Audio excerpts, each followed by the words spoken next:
L'alliance hockey-boomer est terminée. Les millennials et la génération Z se retournent les uns contre les autres. Les millennials disent qu'il est impossible de travailler avec la génération Z. La génération Z rejette les millennials comme des accros nostalgiques, obsédés par Harry Potter, avec un style vestimentaire ringard. Mais la réalité de cette crise est bien plus sombre que cela. Le véritable combat porte sur qui héritera de ce qu'il reste de la classe moyenne. Les millennials sont devenus adultes au moment même où l'échelle menant à une vie stable commençait à s'effondrer. Et ils ont passé des années à essayer de la gravir malgré tout. La génération Z a hérité d'une ascension encore plus difficile, mais contrairement aux millennials, beaucoup d'entre eux ne veulent même pas gravir l'échelle. Ils veulent la détruire. Peu importe si vous connaissez plus de millennials ou de membres de la génération Z, vous entendez probablement exactement la même chose. Le marché du travail est impitoyable. Personne ne semble embaucher. Et quand il y a des offres, le salaire, les horaires, les exigences font que le poste ne vaut presque pas la peine d'être accepté. Il est devenu normal d'envoyer des centaines de candidatures et de ne jamais recevoir de réponse. Parfois, les gens passent 30 minutes à remplir une candidature pour recevoir un refus généré par une IA, avant même d'avoir fermé l'onglet. Le millénial moyen a vu ses salaires stagner, ce qui entraîne un pouvoir d'achat inférieur à celui qu'avaient leurs parents au même âge. Les promotions sont rares, et beaucoup font le travail de 2 personnes. Mais demandez-leur s'ils pensent à démissionner, et la réponse est généralement « pas question ». En ce moment, le marché du travail ressemble à un immense jeu de chaises musicales. La musique s'est arrêtée il y a des années, et tous ceux qui ont trouvé une place ne se lèvent que s'ils y sont absolument obligés. Le problème, c'est qu'il y a sans cesse de nouveaux joueurs qui arrivent. Les milléniaux ne restent pas dans le même emploi parce qu'ils l'aiment, ils restent parce qu'ils ont peur de partir. Ce n'est pas seulement une histoire de milléniaux contre la génération Z. Les baby-boomers prennent leur retraite plus tard que toutes les générations précédentes, et restent en meilleure santé en le faisant. Cela signifie que plus de baby-boomers et de membres de la génération X conservent des postes de direction, laissant les milléniaux coincés dans des postes de débutants ou intermédiaires, au lieu de gravir les échelons. Le résultat, c'est que certains emplois de débutants sont occupés par des personnes approchant la quarantaine. Cela ne laisse rien à la génération Z. Il y a pas si longtemps, on appelait les milléniaux des enfants, mais ils entrent désormais dans l'âge mûr, et les plus âgés de la génération Z approchent la trentaine, et trouvent très peu d'opportunités pour eux. Ils sont la dernière voiture dans une collision intergénérationnelle, frustrés par les embouteillages, sans même pouvoir voir la cause du retard. Pendant ce temps, les milléniaux sont devant eux dans la file, essayant d'ignorer le rétroviseur pour pouvoir se concentrer sur leur travail. Mais un examen plus attentif des milléniaux révèle une réalité bien plus effrayante. Pour les générations précédentes, le rêve américain, c'était la richesse et le confort. Pour les milléniaux, c'est simplement un salaire régulier avec un minimum de stabilité. Les milléniaux sont désormais associés à la culture du hustle, beaucoup d'entre eux travaillant plus longtemps et prenant des petits boulots en dehors de leurs heures de travail. Et c'est le conseil que leurs parents leur ont donné. Si tu travailles dur, les gens le verront, et tu seras récompensé pour tes efforts. La seule façon d'obtenir un succès durable, c'est de s'efforcer d'y parvenir. Alors pourquoi les milléniaux ont-ils l'impression d'être coincés ? Il s'avère que la réponse remonte à bien plus d'une décennie. Pour beaucoup, 2008 a marqué l'aube d'une nouvelle ère. Les plus âgés des milléniaux avaient environ 27 ans. Ils étaient sortis de l'université et commençaient à progresser dans le monde du travail. Cela faisait 7 ans que les attentats du 11 septembre avaient bouleversé le pays, la première crise de la vie de nombreux milléniaux, et l'avenir semblait prometteur. Bien que le pays soit en guerre, il n'y avait pas de conscription, et la majorité des milléniaux n'étaient pas touchés par le conflit. Puis tout s'est effondré. Un choc économique massif a frappé Wall Street, puis tout le monde. La crise a été principalement causée par l'effondrement des prêts hypothécaires à risque, mais les ondes de choc qui en ont résulté ont fait tomber plusieurs grandes banques et provoqué une chute libre du Dow Jones. Une dépression à grande échelle a été évitée grâce au plan de sauvetage du gouvernement, mais on estime que 8,7 millions d'emplois ont été perdus entre 2008 et 2010, les pires années de ce qui allait être appelé la Grande Récession. Des entreprises ont fait faillite, et beaucoup de ces emplois ne reviendraient jamais. Pour les milléniaux, ce fut un coup dur. Soudainement, l'économie pleine de promesses, dans laquelle les milléniaux avaient grandi, n'existait tout simplement plus. Beaucoup ont vu tous les progrès qu'ils avaient accomplis dans le monde du travail s'effondrer, les obligeant à repartir de zéro. Peu d'entreprises avaient les moyens d'embaucher pendant cette période. Ceux qui ont obtenu leur diplôme à ce moment-là n'ont vu aucune offre d'emploi, les unes après les autres. Et bien sûr, les factures n'ont jamais cessé d'arriver. Pour beaucoup, cela a conduit à une entrée dans l'âge adulte retardée, car ils avaient des parents prêts à les laisser rester à la maison, ou à revenir pendant qu'ils se remettaient sur pied. Pour d'autres, il n'y avait qu'un seul choix, trimer. Les milléniaux n'avaient pas le luxe de choisir leur emploi pendant cette période. Beaucoup de titulaires de MBA se sont retrouvés à vendre des canapés ou à préparer des cafés chez Starbucks dans leur ville natale. À mesure que le marché de la tech se redressait et que les applications et le travail à la demande devenaient l'avenir, certains ont commencé à conduire pour Uber ou à faire des livraisons à temps partiel pour compléter leurs revenus. Ils s'en sortaient tant bien que mal dans la plupart des cas, mais cela leur laissait peu de temps pour se concentrer sur leur progression de carrière. Ils restaient bloqués, gagnant juste assez pour s'en sortir, mais pas assez pour gravir. Voici une question. Si 2 personnes investissent la même somme, pourquoi l'une réussit-elle souvent mieux ? Ce n'est pas une question de chance. Tout commence par deux mythes, auxquels des millions d'investisseurs croient encore. Démystifions-les avec le sponsor d'aujourd'hui, Mintos. Mythe numéro 1. Les actions sont le seul moyen de faire croître régulièrement votre épargne. Eh bien, les actions sont volatiles. Le S&P 500 américain connaît de fortes baisses chaque année. Et en 2025, il a chuté de près de 19% avant de se redresser. Cela peut être stressant et amener de nombreux investisseurs à faire des erreurs coûteuses, sous le coup de l'émotion. Mythe numéro 2. Les actifs à revenus fixes sont compliqués et ne sont pas destinés aux investisseurs ordinaires. En réalité, investir dans le revenu fixe est plus simple que vous ne le pensez. Le marché européen de l'investissement alternatif pour les particuliers a presque doublé en seulement 5 ans. C'est là que Mintos entre en jeu. Mintos est une plateforme facile à utiliser qui vous permet d'investir dans des prêts, des obligations et de l'immobilier en seulement quelques clics. L'objectif est simple. Gagnez un revenu régulier sans dépendre des hauts et des bas du marché boursier et répartissez les risques. Les prêts sur Mintos ont offert un rendement net annuel moyen de 8,8% depuis 2015, ce qui est supérieur à un compte d'épargne. Mintos a été fondé en 2014 et compte plus de 700 000 investisseurs à travers l'Europe, gérant plus de 800 millions d'euros d'actifs pour les investisseurs. Investissez dès 50 € avec une gestion automatisée ou gardez le contrôle total. Pour recevoir un bonus de bienvenue exclusif, scannez le code QR ou cliquez sur le lien dans la description. Voilà, c'est fait. 2 mythes sur l'investissement ont été démystifiés. Investissez dès aujourd'hui avec Mintos. Pendant ce temps, la génération Z observait. Si vous parlez à un membre moyen de la génération Z, il ne manquera pas de reproches envers les millennials. L'une des principales critiques, c'est qu'ils sont coincés, à revivre sans cesse les années 90 et à parler du bon vieux temps. Ils s'habillent encore comme s'ils étaient au lycée et parlent de leurs films et séries nostalgiques préférés. Mais en creusant un peu, ce n'est peut-être qu'une projection. La génération Z regarde les millennials qui se démènent pour tout et utilisent la nostalgie pour faire face. Et ils se demandent pourquoi eux-mêmes n'ont même pas ça. Ce n'est pas que la génération Z soit agacée que les millennials travaillent dur, ils sont agacés de travailler dur pour rien. Les millennials sont coincés au point mort, incapables d'atteindre le succès des générations précédentes. Au lieu de prendre la relève des plus grands, ils restent sur le barreau le plus bas, veillant à ce que personne d'autre ne puisse monter. Quand la génération Z regarde cette dynamique, elle se pose une grande question. Pourquoi faisons-nous tout ça au juste ? Pour les millennials, les chiffres sont décourageants. Pour la génération Z, cela semble impossible. Les salaires restent les mêmes, alors que le coût de tout augmente sans cesse. S'il y a bien une chose que les millennials et la génération Z ont encore en commun, c'est qu'ils ne veulent pas entendre la génération X et les baby-boomers leur dire à quel point tout était facile avant. Grand-père racontera comment il s'est présenté dans une usine, le lendemain de la fin du lycée, a trouvé un emploi avec une simple poignée de main, l'a gardé pendant 47 ans, et a acheté une maison et élevé une famille avec un seul salaire. Pour les jeunes générations, cela pourrait tout aussi bien être de la science-fiction. En 1985, la famille moyenne avait 4 principales dépenses. Le logement, la santé, les transports et la nourriture. L'éducation pouvait être une dépense supplémentaire si une école privée ou l'université était concernée. Pouvoir couvrir ces dépenses et avoir de l'argent en plus, c'était ce qu'on appelait le coût du bien vivre. En moyenne, au milieu des années 80, il fallait à une personne moyenne 40 semaines pour gagner assez d'argent pour les couvrir. Les 3 mois de revenus restants pouvaient être épargnés pour les urgences ou dépensés pour des luxes comme les vacances. Aujourd'hui, la situation est très différente.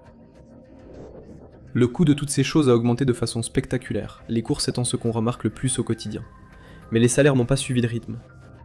Cela signifie que, en 2025, selon l'indice du coût de la vie décente, le travailleur masculin médian devra encore travailler 65 semaines pour atteindre le même niveau. Le travailleur moyen n'arrive tout simplement plus à atteindre ce niveau, ce qui a entraîné une forte augmentation des ménages à double revenu et des gens qui réduisent leurs dépenses de base. Pourtant, les coûts continuent d'augmenter. Imaginez courir un marathon. Vous êtes de plus en plus fatigué, et vous avez l'impression d'être presque arrivé, mais à mesure que vous vous rapprochez de la ligne d'arrivée, elle recule encore de 100 mètres. On se démoralise très vite. Les milléniaux y sont pourtant habitués.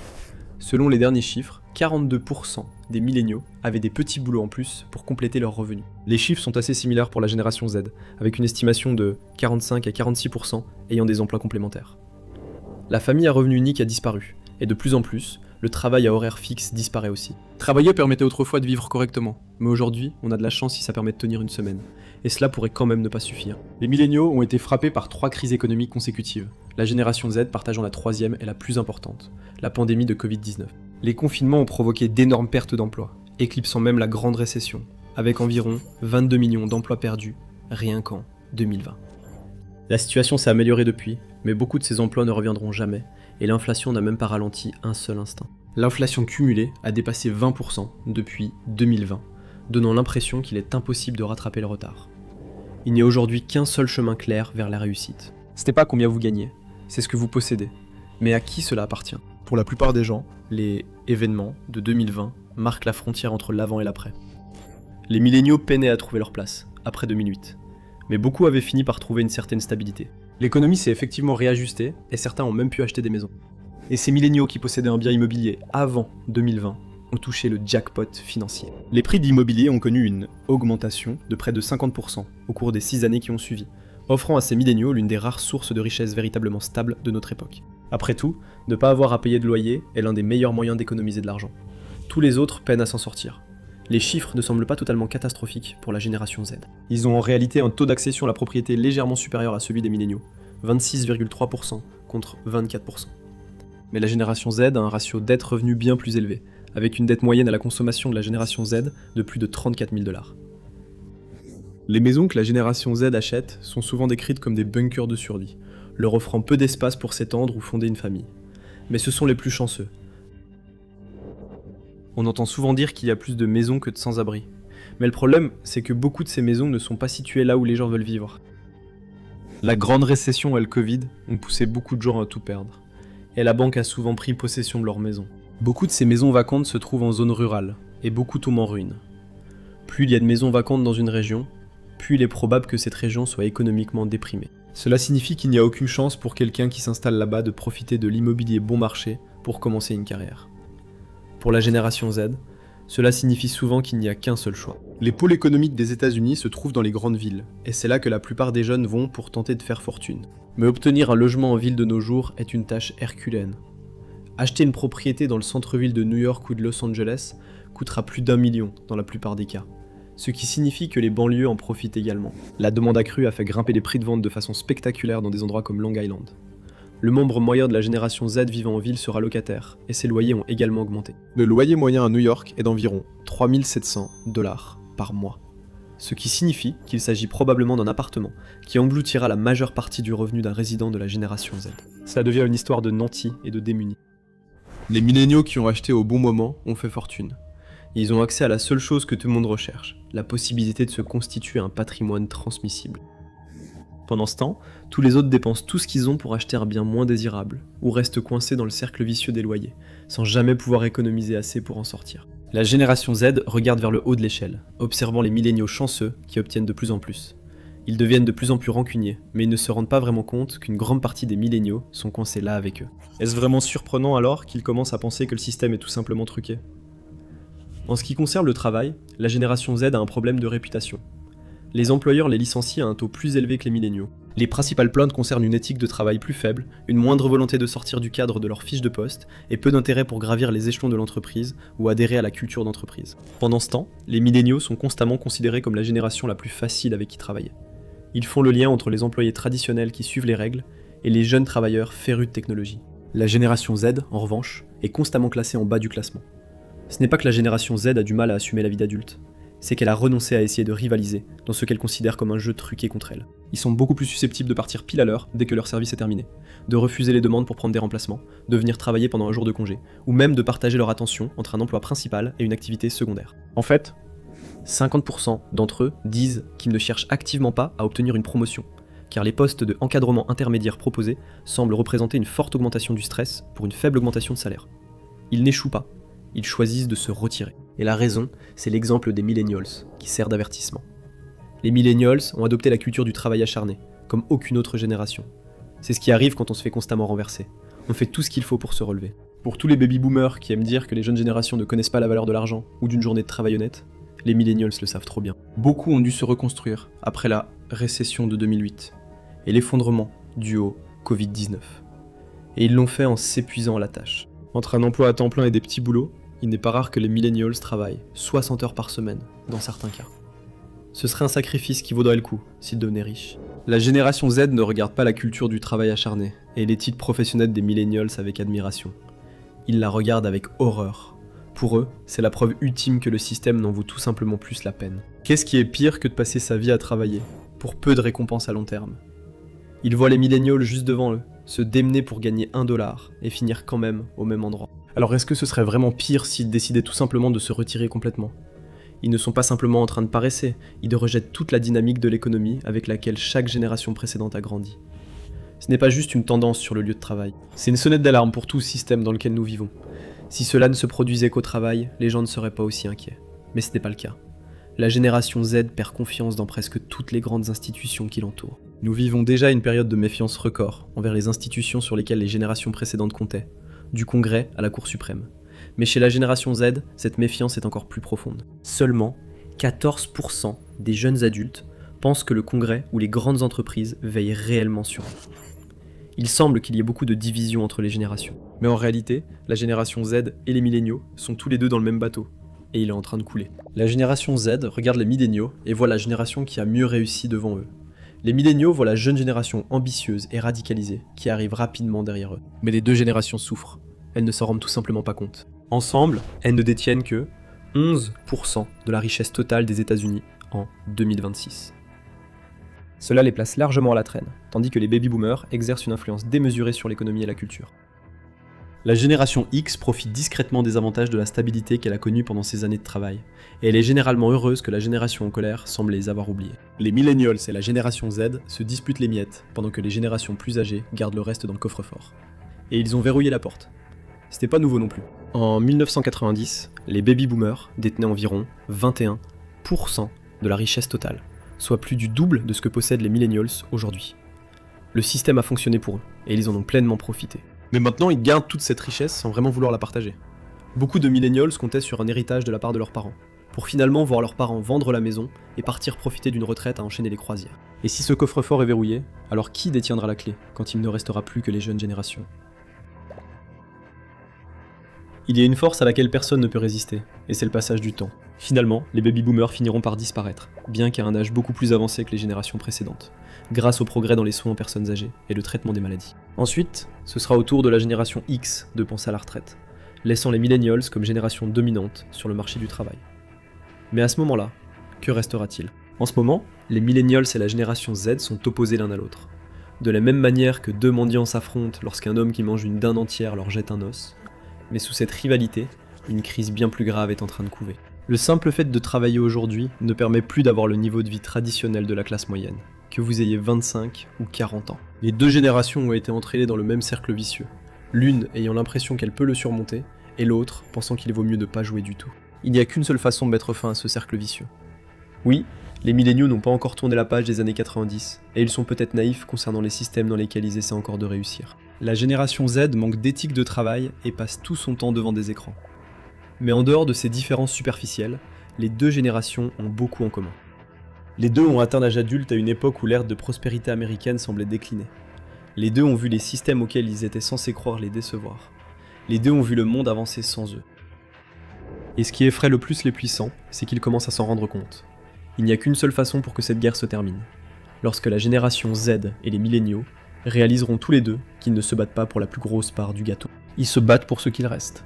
Et ce n'est suffisant pour aucun des deux groupes. Donc de plus en plus, la génération Z tend la main à leurs aînés et dit « Le système ne fonctionne pas pour nous, et il ne semble pas fonctionner pour vous non plus. Il y a une ressource qui ne peut pas être accaparée, la jeunesse. Chaque secteur a besoin d'une nouvelle génération, tôt ou tard. Et si les millennials rejoignent la génération Z dans le désengagement silencieux, personne ne sait ce qui va se passer ensuite. Vous voulez en savoir plus sur la façon dont les baby-boomers ont conquis le rêve américain ? Regardez You Need to Be Mad Now pour tous les détails effrayants. Ou regardez l'économie américaine est sur le point de s'effondrer, pour être averti de la prochaine crise qui pourrait arriver bientôt.